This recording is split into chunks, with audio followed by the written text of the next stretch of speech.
It was a regular afternoon at a small grocery store in Los Angeles. Shoppers moved through the aisles, focused on their lists and routines. Among them was Snoop Dogg, dressed casually, his presence commanding but understated.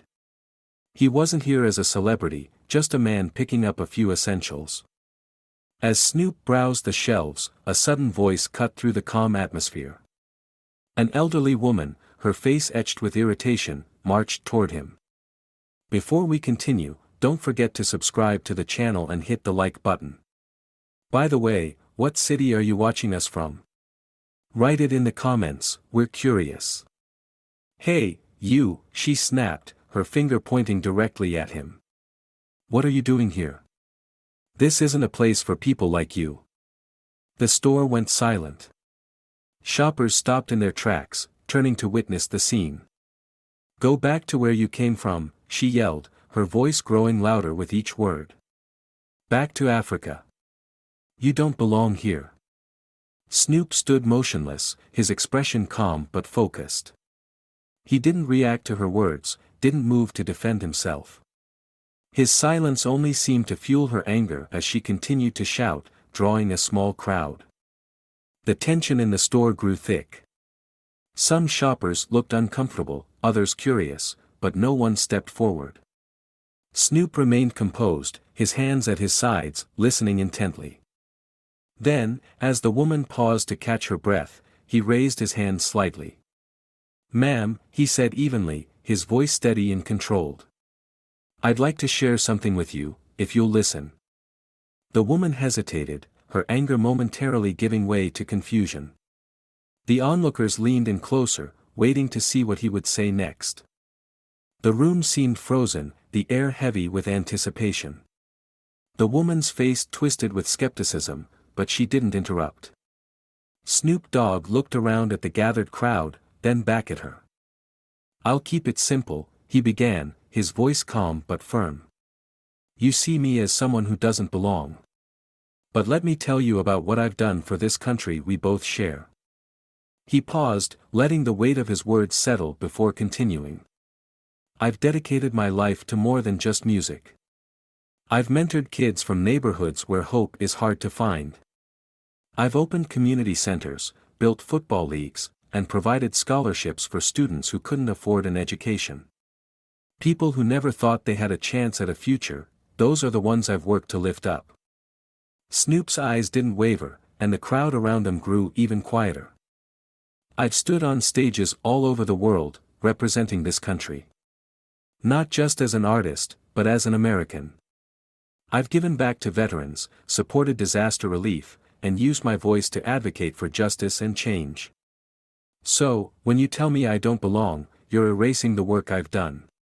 Not just for people who look like me, but for people who look like you, too." The woman's expression began to falter. Her once confident glare softened, replaced with an uneasy recognition of the weight behind his words. Snoop stepped closer, still keeping his tone respectful but unyielding. "I'm not here to argue with you, ma'am. I'm just here to remind you that the color of my skin doesn't define my worth, or my right to be here." He took a step back and fell silent. The crowd shifted uneasily, their eyes moving between Snoop and the elderly woman. For the first time, she seemed at a loss for words. The elderly woman's anger melted into uncertainty as Snoop Dogg continued. His voice was calm but carried a weight that kept everyone listening. "When I was young, I grew up in Long Beach, California," he said, his tone steady. "Life wasn't easy. The streets were rough, and opportunities didn't come knocking. I watched friends get caught up in cycles of violence, addiction, and poverty. Some didn't make it out." He paused briefly, his gaze steady on the woman. "But I fought my way through. I built a life not just for myself, but for others. When I started making music, I didn't forget where I came from. I used my platform to give back. I started youth football leagues to keep kids off the streets. Hundreds of those kids went on to college, and some even made it to the NFL. That's lives changed, real lives." The crowd murmured softly, absorbing his words. Snoop wasn't just speaking to the woman anymore, he was addressing everyone in the store. I've donated to schools, paid for food drives, and stood up for causes that bring people together instead of tearing them apart. And you know what?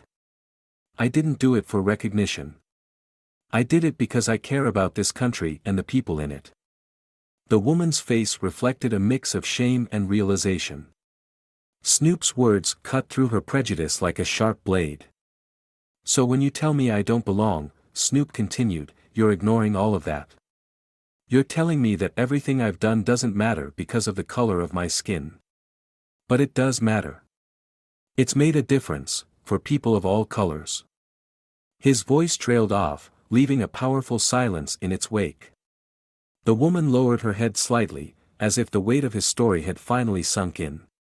The crowd remained still, their expressions reflecting a shared understanding of the depth of his words. The elderly woman's posture shifted, her confidence unraveling. She glanced at the onlookers, as if seeking support, but found only solemn faces. The room was thick with an unspoken tension, the gravity of Snoop Dogg's words hanging in the air. I didn't know, she stammered, her voice barely above a whisper. Her hands, once animated with anger, now trembled slightly. I didn't realize. Snoop raised a hand gently, stopping her mid-sentence. It's not about what you didn't know. It's about what you choose to understand now, he said.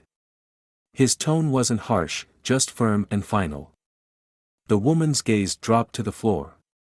For the first time, she looked vulnerable, stripped of the indignation that had fueled her outburst. Around them, the crowd seemed to exhale collectively. A few nodded in quiet approval, their expressions a mix of admiration and introspection. Snoop's story had done more than defend his presence, it had challenged everyone's perspective. The woman took a hesitant step back. I'm sorry, she said quietly, her voice breaking under the weight of her regret. I shouldn't have said those things. But Snoop didn't reply. He simply turned away, his presence commanding even in silence. He moved toward the checkout counter with his basket of groceries, leaving the woman to stand in her own discomfort. The crowd parted as he walked, some offering murmurs of respect, others silently reflecting on what they'd witnessed.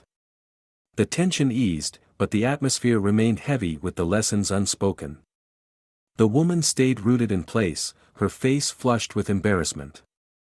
In that moment, she wasn't the antagonist of the story, she was a person forced to confront her own ignorance.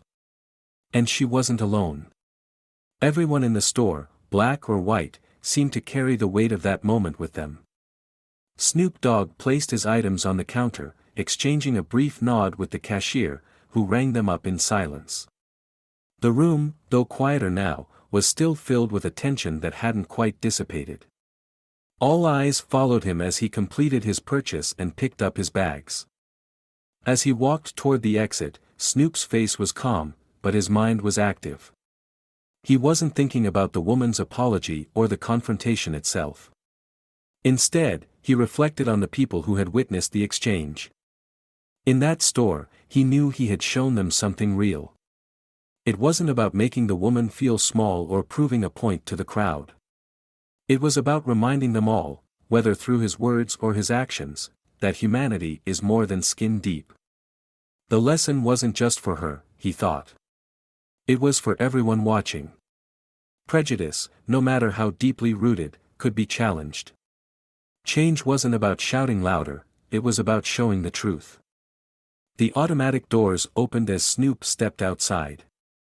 The air felt cooler, freer. He didn't look back, leaving the crowd and the elderly woman to process what had unfolded. Inside, the woman still stood near the aisle, silent and humbled. The other shoppers began to disperse, whispering among themselves. Some had their minds changed, others had their biases challenged. But none could leave unaffected. As Snoop reached his car, he thought about the role he had just played. This wasn't the first time he had faced such ignorance, and it wouldn't be the last. But moments like this mattered. They chipped away at the walls that divided people, one encounter at a time. And so, as he drove away, he left more than just an impression in that store. He left a message that respect, dignity, and truth could silence even the loudest prejudice. Don't forget to subscribe to our channel and like this video to show your support.